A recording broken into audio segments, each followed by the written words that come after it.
Hi guys! Welcome to my channel. For today's video, ipapakita ko sa inyo itong mga airsoft revolvers ko. So sa video na to, usapang airsoft revolvers tayo. Itong kulay black, ito yung Colt Python 357 Magnum. Sa mga fan ng The Walking Dead dyan, so kilala nyo na tong baril na to. Ito yung gamit ni Rick Grimes sa Walking Dead. Pero yung kay Rick Grimes is kulay silver.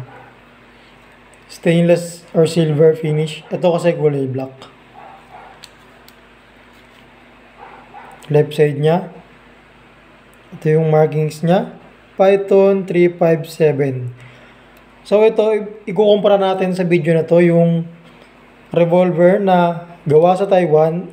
Japan. Made in Japan at saka made in Taiwan. Dito muna tayo sa made in Japan.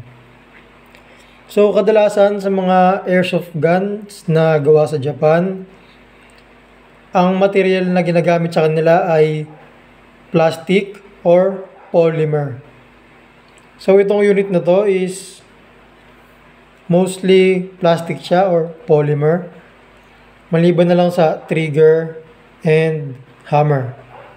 So, metal yung trigger niyan, pati yung hammer. So, full size siya. 1:1 scale ng Colt Python 357 Magnum. Meron din siyang Stallion logo sa grip. Ito naman guys is, ang power source niya ay green gas. Dito sa grip, ini-inject yung gas. Ayan. Diyan, ini-inject yung green gas. So, ito yung green gas. Pakita ko lang sa inyo.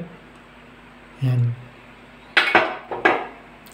Tapos, meron din siyang dummy shells. 6 rounds. Eject natin.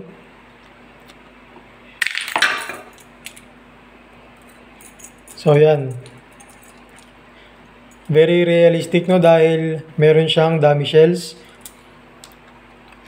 1 BB per shell. Dito ilalagay yung BB, 6mm plastic BBs. Parehas silang 6mm plastic BBs ang gamit. Ang pinagkaiba nila is yung power source. So merong 6 shells, si Kokusai. Bale, Kokusai ang brand niya. Made in Japan. Pwede rin siyang single and double action. Yan. Meron din siyang safety dito sa likod ng trigger, ng hammer. Pag tinulak niyo yan, safety on. Pag inatras, safety off.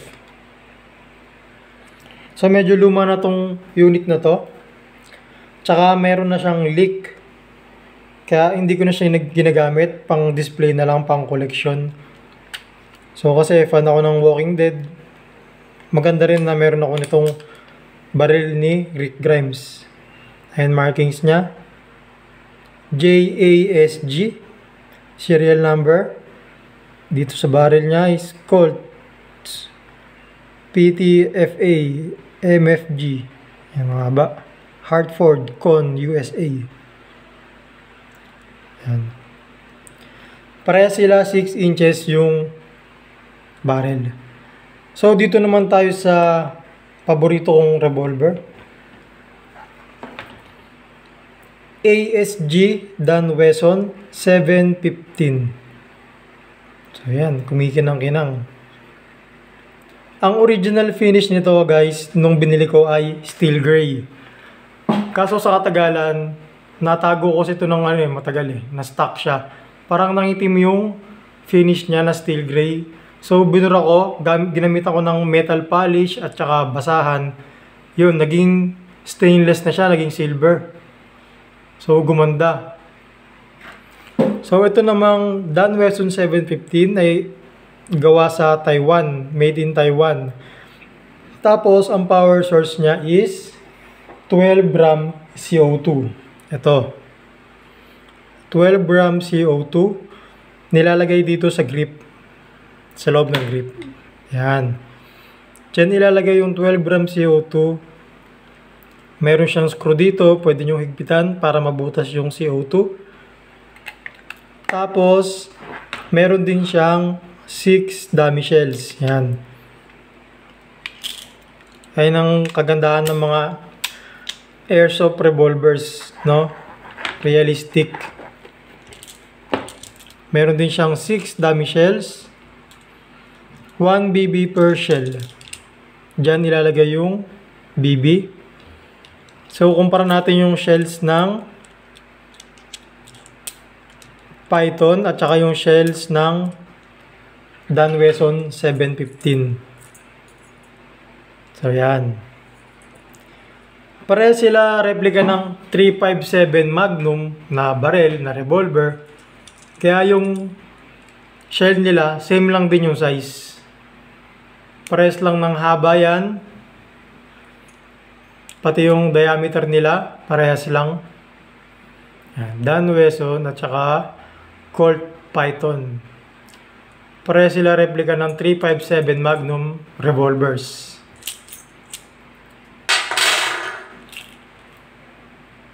So ito namang Dan Wesson, ang FPS nito ay umaabot sa 480 FPS. Ayun na yung highest reading niya, 480 FPS. Full metal siya. Tapos yung grip, hard rubber. So ang ganda ng quality nitong ASG Dan Wesson na gawa sa Taiwan. Ito kasing Kokusai Colt Python is halos lahat plastic. Kaya mas magaan siya kumpara dito sa Dan Wesson 715. Ito yung markings niya. Sa barrel, merong nakalagay na Dan Wesson. Sa taas ng trigger, serial number. Sa right side naman niya, ASG. Caliber 6mm BB made in Taiwan. Tsaka ito yung favorite ko na markings nito dahil naka-ukit talaga. Naka-ukit talaga sa barrel. 357 Magnum. Tapos another Dan Wesson dito sa barrel. Tapos sa grip niya naman, yan, DW for Dan Wesson. Meron din siyang safety dito sa likod ng hammer niya. Push forward for safety. Tapos backward naman for fire. Single action and double action din siya, tulad sa Colt Python. Yan. Single action, double action. Ano? Ang kintab ng ano niya, no? Finish niya, pwedeng manalamin. Ano? Tapos yung rear sight niya is adjustable for windage and elevation. May kasama rin siyang speed loader pag bumili kayo nito. So guys, nabili ko to sa Vincent's Hobby Shop. Pero sa ngayon, 2 years nang walang stock nito yung Vincent's. Ang mga revolvers na available sa Vincent's is wind gun revolvers. So ito, binili ko siya year 2022. Nung nakita ko nag-post sa page ng Vincent's, bumili agad ako dahil alam kong ano to, bihira sa Pilipinas itong unit na to. Ang common kasi yung wind gun revolvers. Itong Dan Wesson 715, bihira magkaroon sa Pilipinas. Kaya nung nagkaroon sila, bumili agad ako. Tapos hanggang ngayon is out of stock pa rin. So 2 years na hindi pa sila nagkakaroon ulit nitong Dan Wesson. Pakita ko lang sa inyo kung paano ginagamit itong speed loader. Ilagay lang yung shells dito.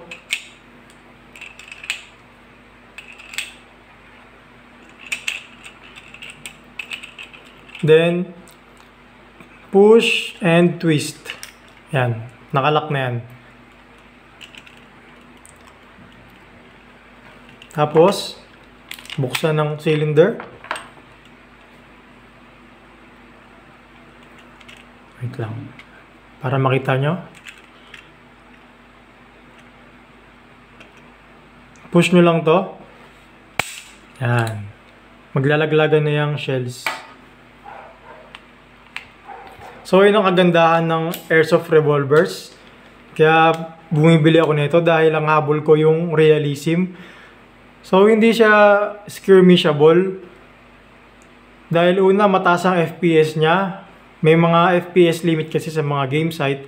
Pangalawa, 6 rounds lang siya. So kung makakalaban mo is naka-gas blowback pistols na umaabot ng 20 to 30 rounds ang bala, tapos ikaw naka-revolver, 6 rounds lang, maliban na lang kung talagang sobrang galing mo, no? Malakardo dalisay.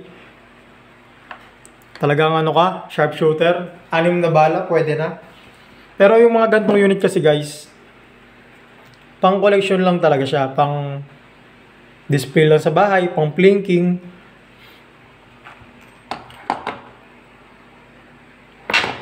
Kung maglalaro talaga kayo ng airsoft war games, talagang masasuggest ko sa inyo ay gas blowback pistols. Yung mga Glock, mga 1911, 2011, yan. Pero yung mga ganitong unit, pang collection siya. And pang plinking sa bakuran.